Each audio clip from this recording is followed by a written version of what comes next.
yewe turiho nabi pe, dore ejo bundi twari twicaye mu ishyamba,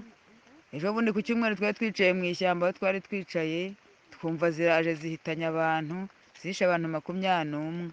ubwo nanjye aho nari nicaye nuko umwana yari yasinziriye, amahirwe nagize nuko atari ari maso, nanjye baba barampitanye, nubwo n'ubundi ndarijwe n'ubundi zigihari, ziri kuza zikajya mu ishyamba zikabuyama zikamaramo nk'iminsi 3 zidakoma, wajya kumva ku munsi wa 4 ukumva zakugezeho nawe zikaba ziraguhitanye. ubwo rero ni ukudutabara kuko